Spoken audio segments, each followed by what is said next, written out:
يا صباح الورد والفل والياسمين على عيون احلى متابعين. ازيكم يا احلى اخوات في الدنيا؟ وحشتوني كتير كتير. ربنا يجعل ايامكم مليانة بالحب والخير والرضا والسعادة وراحة البال، اللهم امين. كل سنة وانتم طيبين. النهاردة اول رجب، كل سنة وكل حبايبي طيبين. هلت الايام الجميلة، هلت الايام وروايح رمضان الحلوة. اللهم بلغنا رمضان لا فاقدين ولا مفقودين، اللهم امين. النهاردة بقى عندنا يوم جديد وروتين جديد مليان طاقة ونشاط. تابعيني لآخر الفيديو إن شاء الله هتتبسطي منه.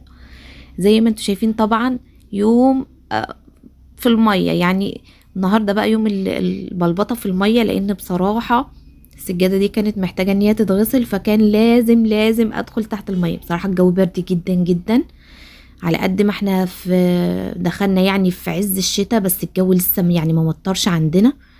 يعني يمكن هي اول مرة بس في دخول الشتاء كده، بس الجو برد جدا جدا. يمكن حتى لما بتمطر الدنيا بيبقى الجو دافي، يعني ممكن تكون في ايام الدنيا بتمطر فيها بس الجو فيها دافي. فعندنا بقى البرد شديد جدا جدا جدا. فاللهم صلي على النبي. طبعا السجادة دي بقى كانت بنتي لينا يعني طلبت مني كوباية عصير، وطبعا كالعادة عملت العصير وحطيت العصير. اشربي يا بنتي العصير، حاضر. وتتنطط شمال ويمين، وكالعادة وقعت كوباية العصير على السجادة. بس انا كنا بالليل، ما قدرتش طبعا ان انا اغسلها بالليل لان زي ما قلت لكم الجو برد جدا. فجبت بقى زي ما انتم شايفين كده، كان الطشت بتاعي اللي انا بغسل فيه البطاطين بتاعتي، ورحت بقى حاطه حبه من المسحوق، وقلت لها بقى ايه اتنعي بقى للصبح كده. خفت بقى بصراحه العصير يبقع فيها وكده، وطبعا بيبقى باين من الظهريه بتاعت السجاده البقعه.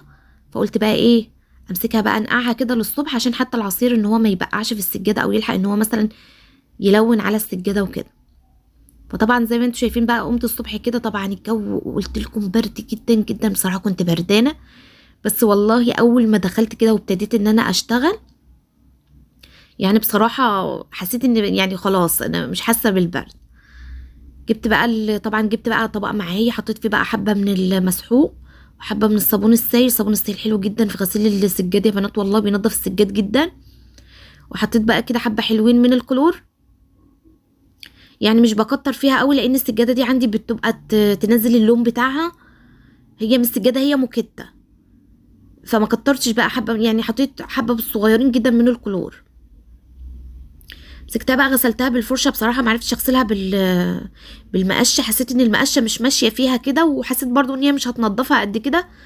فقلت بقى ايه اغسلها بقى كده بالفرشه، عشان اضمن ايه النظافه بتاعتها. وان انا خلاص بقى قلت بقى ايه كده كده بقى هشيلها من المطبخ، ما عدتش هفرشها بقى. فقلت بقى ايه تبقى متعانه نظيفه.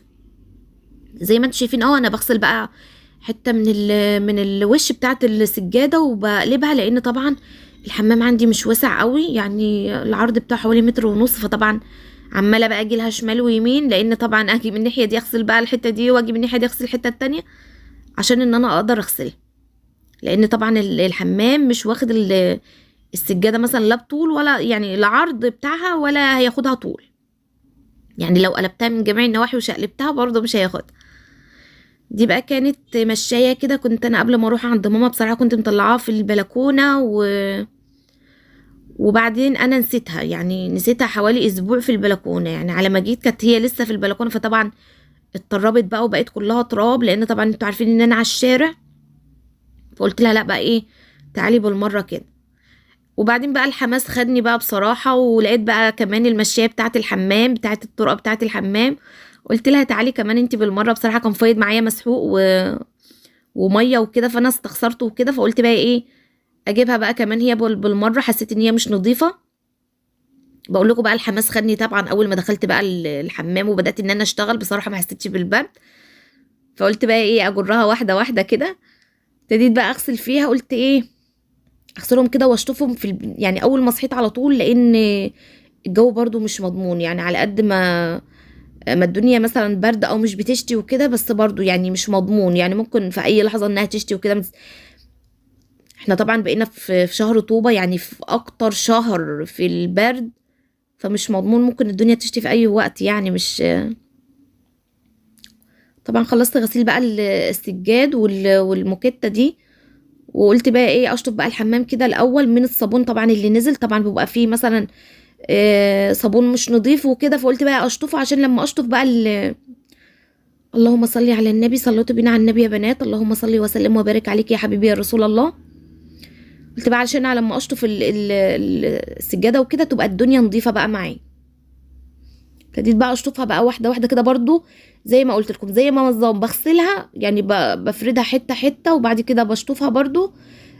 برضو بعمل كده يعني عشان برضو زي ما قلت لكم اقدر ان انا اتحكم فيها وكده. برضو بتنيها وافرد حته حته اشطفها، والحته اللي انا بشطفها بروح ايه تانيها كده عشان ايه ما تاخدش برضو مني مساحه، واقوم مثلا اقدر ان انا اتحكم فيها زي ما قلت لكم، وانضفها بقى من الصابون وكل حاجه بقى فيها. زي ما انتم شايفين اهو يا حبايب قلبي، بحب اشكر كل حبايب قلبي اللي بيسالوا عليا واللي بيكتبوا لي كومنتات حلوه بتكبر بخاطري. ربنا يكبر بخاطركم ويخليكم ليا وما تحرمش منكم ابدا، ويسعدكم ويفرحكم زي ما انتوا دايما مفرحيني بتعليقاتكم الحلوه وكلامكم الجميل وسألكم عليا. يلا بقى انزلي حطي لي اللايك، حطي اللايك لأم لينا عشان اللايك بيرفع من الفيديو وبيشجعني وبيحمسني ان انا انزل فيديوهات اكتر واكتر. ولو انت اول مرة تشوفيني، انا ام لينا ودي قناتي. انزلي يلا اضغطي على كلمة اشتراك وشرفيني في عيلتي الصغيرة، واضغطي على كلمة الكل عشان كل ما انزل فيديو جديد يوصلك باشعار يا ست الكل. يلا يا حبايبي ما تحرمنيش من لمسة ايدكم الحلوة على اللايك، عشان اللايك بيرفع من الفيديو زي ما قلت لكم وبيشجعني وبيديني طاقة ايجابية. ويلا بقى لو انتي كسلانه قومي بقى تشطري وتنشطي وتشجعي. يلا افتحي شبابيكك وطلعي الطاقه السلبيه ودخلي الطاقه الايجابيه، يلا وتنشطي زي ما قلت لكم. والله الصبح انا كنت بردانه جدا، وتو ما دخلت بقى خلاص وحسيت بقى خلاص ان انا يعني خلاص بقى في حبه نشاط عندي، والله العظيم ما حسيت باي برد. قومي يلا تشجعي، لو وراكي اي حاجه اعمليها، تنظيفات في البيت، اكل هتجهزيه، تروقات، اي حاجه هتعمليها، يلا بقى تشجعي وتشطري وقومي يلا وريني شطارتك. ويا رب دايما نكون مع بعض، ويا رب دايما نشجع بعض زي ما انا بشجعكم انتوا بتشجعوني بتعليقاتكم الحلوة ولايكاتكم الجميلة وكلامكم الجميل اللي بيحمسني دايما وبيخليني دايما لو انا حتى ما نزلتش فيديو بحس ان انا قلقانة والله العظيم، زي ما يكون يعني انا ورايا حاجة وما عملتهاش، او انا ورايا شيء مهم وانا ما عملتوش. والله العظيم غصب عني، انا يعني مش قادره اقول لكم الظروف هي متلخبطه معايا اليومين دول قد ايه. انا ضغطي واطي جدا الفتره ديت ومش عارفه اظبطه، مهما باخد العلاج بتاع الضغط برضو مش مرتاحه. فانا والله عملت كل اللي بيتعمل، كلي حادق كلت الحادق وكلي مسكر كلت المسكر، مش اي حاجه جايبه معايا نتيجه. فهي دي بس الظروف اللي مخلياني ان انا مش بنزل فيديو بانتظام. انا عارفه والله ان انا زي ما قلت لكم انا وعدتكم كتير، بس والله هحاول على قد ما هقدر ان انا برضو اظبط اموري. وادعوا لي يا رب ربنا يحوش عني يا رب وعن كل يا رب كل مريض وكل تعبان يا رب وبيعاني من تعب ومن مرض، اللهم امين. خلصنا بقى السجاد زي ما انتم شايفين اهوت، حطيته بقى كده على الحنفيه، قلت بقى يصفي. محتاجه بقى اغسل الحمام بتاعي لان الحمام بتاعي مش نظيف، حاسه ان هو كده يعني بقى لي فتره بصراحه ما غسلتوش، فقلت بقى ايه انضفه بالمره. طبعا انا بقى الجراد اللي هي كانت ورا الباب دي بقى شلتها كلها. انا كنت بحطها مثلا ايه للميه وكده، ساعات الميه بتقطع وكده، مش عارفه الميه مش مظبطه خالص خالص في فتره الشتاء ده. يعني انا بطبيعتي في الشتاء كنت ما بشغلش والله الموتور خالص، دلوقتي مش بعمل حاجه من غير الموتور. كنت بستعمله كتير في فتره الصيف وفتره الشتاء، ان انا مثلا بتبقى الميه كويسه، مش عارفه ليه الميه مش مظبطه خالص الفتره دي، مع ان يعني احنا في البرد والمفروض ان ما فيش استعمال في الميه كتير. اللهم صل على النبي. قلت بقى ايه لما بقى كده كان في هدوم لابولينا بقى على باب الحمام بقى على الشماعه وكده، شلتها بقى للغسيل. وكنت برضو كان جايب لي سلك وكده وكان حاططه لي في الجردل، فشلته بقى كمان برضو طلعته، لان انا متعوده ان انا بطلع السلك بتاع المواعين وكده بقطعه حتت زي ما انا متعوده معاكم. يعني بحط يعني بقطعه مثلا ايه قطعه، كل قطعه على قد الغسيل وكده. فخدت بقى حته كده حلوه، قلت بقى عشان اغسل بها الاشاني وكده عشان انضفه. وطلعت بقى الباقي كده بره، قلت بقى ايه على ما اطلع على السطوح فوق واقطعه بقى كده زي ما احنا متعودين مع بعض. جبت بقى معايا جردل، طبعا مليته بالميه، حطيت بقى حبه كلور حلوين كده، لان طبعا الكلور بيخلي السيراميك يعني زي ما قلت لكم بيبرق حاجه كده، بيخليه بقى ايه زي ما يكون انت شارياه جديد ومركباه جديد.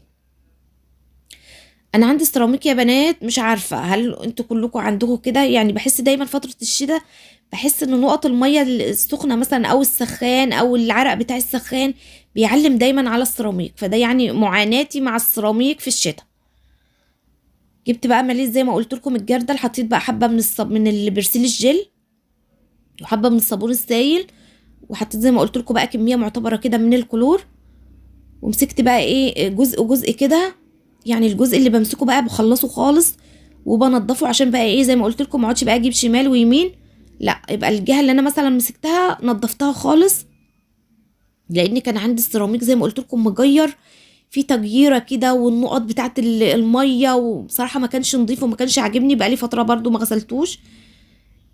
جبت بقى قلت بقى كده اغسل الخلاطات بتاعت الدش، انضفه بقى زي ما قلت لكم يا بنات اللهم صل على النبي. الكلور السيراميك دواه الكلور، يعني الكلور هو اللي بيخلي السيراميك بينظف السيراميك بصراحة وبيلمعه وبيخليه حلو جدا جدا. بصراحة المرة اللي ما يكونش عندي فيها كلور وبغسل الحمام بحس ان انا ما غسلتش الحمام، يعني الكلور بيفرق معايا جدا جدا في الغسيل وبينظف. وبقى على ما مثلا بغسل الجنب دوت على ما بغسل بقى الجزء التاني بحس بقى ان الكلور طبعا بيمشي بقى على الحيطة كلها، يعني بينزل بقى كده وبينظف الدنيا وبيخلي السيراميك ايه برق برق. جيت بقى هنا بقى على الجزء بتاع القعدة، قلت بقى كمان اغسل بقى اللهم صل على النبي المنظم بتاع الفرش وكده، وده طبعا جردل بتاع البرسيل جل بتاع الشاور جل. جيت بقى قلت بقى اجيب القعدة بتاعتي، كان الجزء بتاع السيفون ده مش عارفة هي مفكوكة ولا ايه، فقلت بقى اقعد احاول اربط فيها كده، بصراحة ما عرفتش يعني ما سلكتش ليها. زي ما قلت لكم انا بغسل ومش بشطف على طول يعني الجزء اللي انا بغسله مش بشطفه على طول، بسيبه على ما بغسل بخلص الحمام كله. ليه؟ بحس بقى ان الفترة اللي انا بسيب عليها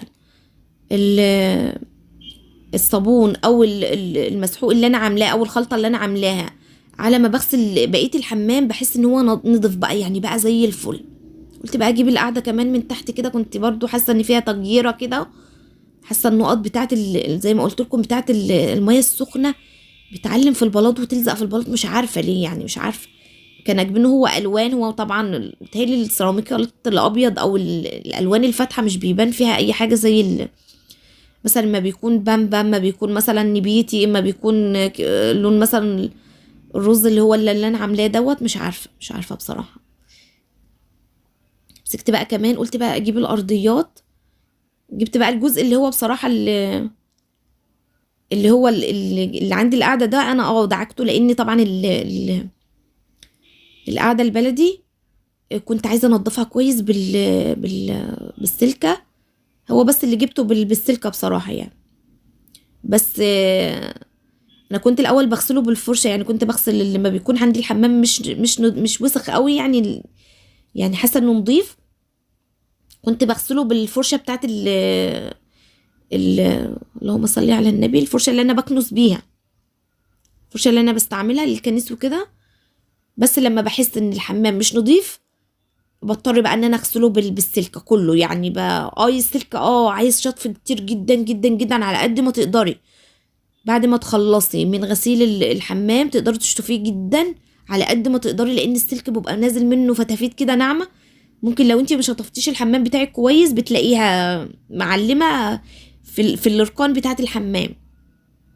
فلازم بعد ما تعمليه انا بقى مسكت الجزء اللي انا حاسه ان هو مش نظيف غسلته بقى بالسلكه، وبعد كده بقى كبيت بقيه الخلطه اللي انا عاملاها كلها، وابتديت بقى اغسل بالفرشه اهو زي ما انتم شايفين، لاني حاسه ان الجزء اللي هو اللي فوق ده يعني ايه نضيفه كده، اللي هو دخلة الباب نضيفه، بس حسيت كنت بس الجزء بتاع القعده البلدي واللي هو تحت الدش بس اللي مسكته بقى ايه غسلته كده بالفرشه.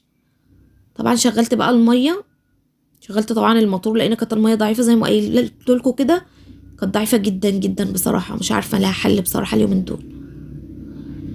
مسكت بقى كمان الجردل ده يا بنات، هو ده بقى الوحيد اللي انا سبته في الحمام. قلت بقى ايه لو مثلا ايه غيار مثلا لينا مش نضيف بنقعه فيه قبل ما احطه في الغساله. بصراحه بقى الجرادل كلها التانية طلعتها فوق، يعني قلت لا مش هستعملها وكده. بدأت بقى اشطب بقى في الحمام، واشطب بقى في الحيطان بقى، كل جزء كده بجيب الميه بشطفه حلو زي ما قلت لكم عشان السلك ما يبقاش مثلا لازق عليه سلك او كده، عشان برضو ما يصديش على الحيطه او على مثلا القعده الافرنجي. طبعا مسكت القعده بقى كمان نضفتها طبعا من جوه، دلقت فيها حبه من الخلطه اللي انا عاملاها وغسلتها وسبتها شويه، وبعد كده بقى ايه شغلت السيفون بقى، طردت كل الميه اللي فيها والسلك وكده. مسكت بقى زي ما قلت لكم جزء جزء كده بشطفه كويس جدا جدا من الخلطه. خلاص بقى كده خلصت اللهم صل على النبي، خلصت الحيطان بقى. قلت بقى ايه امسك الارضيه زي ما انتم شايفين اهوت، مش بعمل بقى بالخرطوم، لا بجيب بقى بكب بالجردل عشان ايه يبقى معايا كميه ميه حلو. خلصت بقى اللهم صل على النبي على الحمام. قلت بقى احط الركنيه، طبعا قلت بقى ايه بالمره بقى طالما نضفت بقى الحمام بتاعي، قلت بقى اجيب الطرقه بتاعه الحمام كمان بالمره والحوض بتاع الوش. طبعا طلعت بقى خلاص كنت خلصت الحمام وشطفته بقى خلاص ونضفته. جيت بقى هنا على الجزء بتاع الطرقه، مسكت بقى ايه جبت بقى حبه من الصابون السائل زي ما انتم شايفين اهوت. انا حاطه دايما ازازه على الحوض كده للصابون، مثلا ايدي مثلا مش نظيفه او كده بستسهل بقى الصابون اللي هو السائل ده على طول. زي ما قلت لكم انا بستعمله في كل حاجه، يعني انا بجيب مثلا بجيبه مثلا من يعني حد بيجيبوه لنا، بستعمله لكل شيء، لمسيح الارضيات، لمسيح الترابيزات، للحمام، لغسيل السجاد، كل حاجه بستعملها فيه بصراحه. بجيب مثلا الجيركن بيكفيني بيقعد عندي بالشهرين، وبيبقى سعره متهوت شويه لان تعتبر انا بجيبه جمله.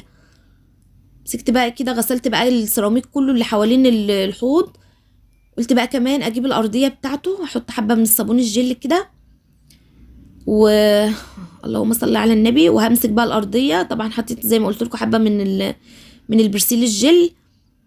انا كنت برضو شارياه من شارياه يعني جمله، برضو كان حوالي الجيركن ده عامل معايا 15 جنيه، مش عارفه بقى دلوقتي هو سعره زاد ولا ايه لان كنت جايباه من فتره. مسكت بقى كمان لمعت بقى الارضيه بتاعت الطرقه بتاعتها، وزي ما انتم شايفين بالشرشوبه بتاعتي. طبعا غسلتها الاول بالفرشه وشلت بقى الميه بالمساحه، وبعد كده بقى قلت ايه اديله بقى تلميعه كده بالشرشوبه وانشف بقى كل الميه. زي ما انتم شايفين اهو الدنيا بقت زي الفل، ودي الطرقه بتاعتي بقت ايه حاجه فله، والسيراميك بتاعي طبعا وللحوض. ومسكت بقى كمان المرايه اللي بتاعه الحوض، ودي الحمام بتاعي خلاص بقى فله شمعه منوره زي ما انتم شايفين اهوت. بقى الحمام زي الفل بيبرق. يا رب دايما دايما اكون ضيفه خفيفه عليكم. بحبكم في الله، اسيبكم في رعايه الله وامنه، والسلام عليكم ورحمه الله وبركاته.